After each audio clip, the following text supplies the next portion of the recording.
Mahomet est né à la Mecque vers 570.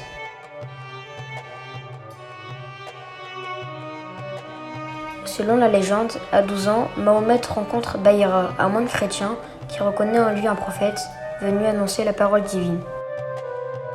Plus tard, l'archange Gabriel lui apparaît dans la grotte de Hira où il avait coutume de se recueillir. Mahomet y recevra la révélation du Dieu unique, Allah. Vers 610, à la Mecque, Mahomet prêche une nouvelle religion monothéiste.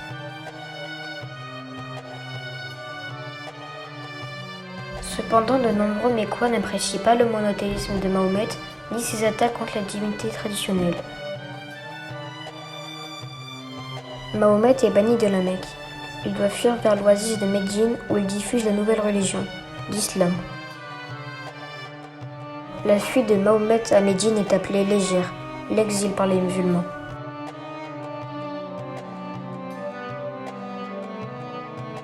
« 622, l'année de l'hégire, marque le début du calendrier musulman, basé sur un rythme lunaire.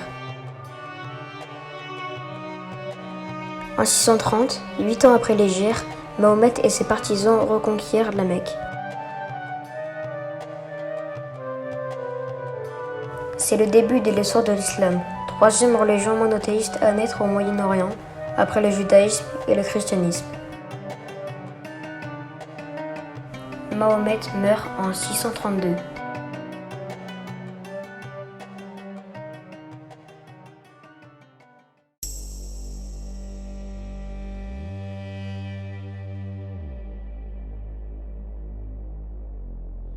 Pour succéder à Mahomet, son cousin Ali a les préférences de ceux qui privilégient le lien du sang.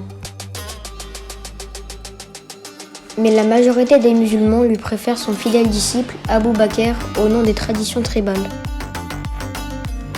Abou Bakr devient le premier calife, le successeur désigné de Mahomet.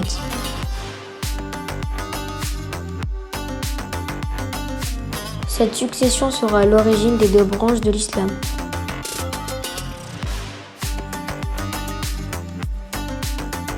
Les sunnites représentent aujourd'hui 85% des musulmans. Les seuls pays à majorité chiite sont l'Iran, l'Irak, l'Azerbaïdjan et Bahreïn. En 661 et 750, les califes sont issus de la famille des Omeyyades. La capitale de leur empire devient Damas, dans l'actuelle Syrie.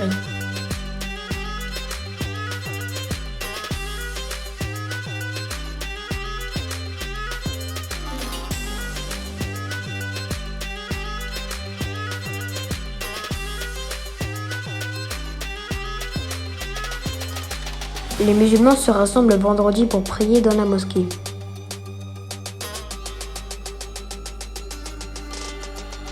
La mosquée sert aussi d'école, de tribunal, de lieu de divertissement. Dans la salle de prière se trouve le mihrab, une niche dans le mur qui indique la direction de la Mecque. Et le minbar, estrade où l'imam fait son prêche.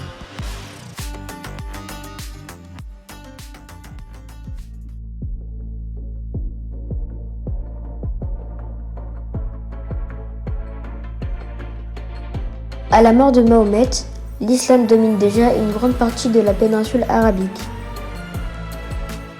Les successeurs de Mahomet vont rapidement conquérir de nombreux territoires. En 750, le monde musulman s'étend de l'océan Atlantique aux limites de l'Inde.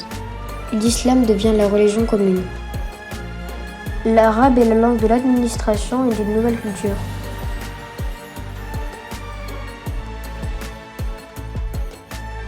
Le Coran, livre sacré des musulmans, donne les règles à respecter.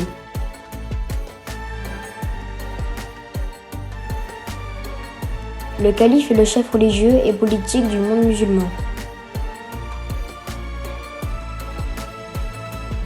Le calife est aidé par un vizir, sorte de premier ministre. Dans les provinces, il nomme des émirs, gouverneurs militaires, et des cadis qui exercent la justice à l'aide du Coran. En 750, les Abbassides remplacent les Omeyyades.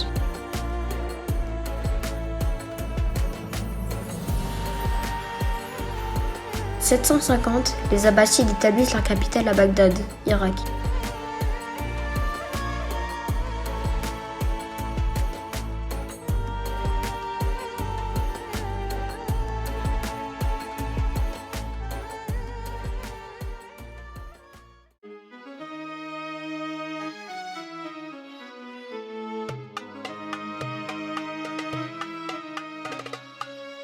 Le calife Al-Mansur, fondateur de Bagdad, fait venir des savants de diverses disciplines, astronomie, astrologie, médecine, mathématiques, etc. Du 8e au 13e siècle, les sciences vont s'épanouir dans le monde musulman.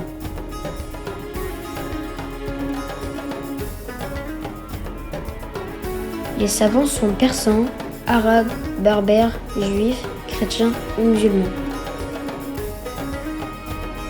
L'arabe devient la langue commune qui permet de transmettre les connaissances scientifiques d'un bout à l'autre de l'empire. Ces savants transmettront les savoirs antiques en traduisant en arabe les traités sumériens, égyptiens, persans, grecs, etc. Par exemple, au IXe siècle, Joannitius, un médecin chrétien, traduit en arabe de nombreux ouvrages grecs qui, sans lui, auraient été perdus. La civilisation arabo-musulmane brille alors par sa culture. Les marchands arabes, présents dans toute la Méditerranée et jusqu'en Chine, font rayonner cette civilisation. Intellectuels, savants, artistes et ingénieurs font leur renommée de villes prestigieuses comme Bagdad, Damas, Le Caire, Alexandrie, Cordoue ou Grenade. Les connaissances en hydraulique permettent d'irriguer et de faire prospérer les campagnes.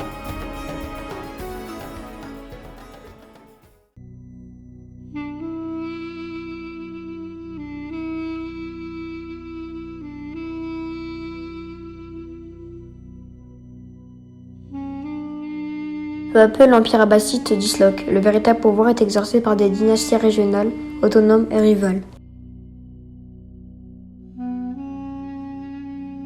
Au Xe siècle, 3 califats rivaux se partagent l'empire.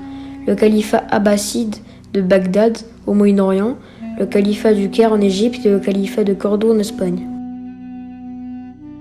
En 1258, les Mongols de Hulagu Khan, le petit-fils de Gengis Khan, prennent Bagdad. Ils tuent le calife et massacrent les habitants.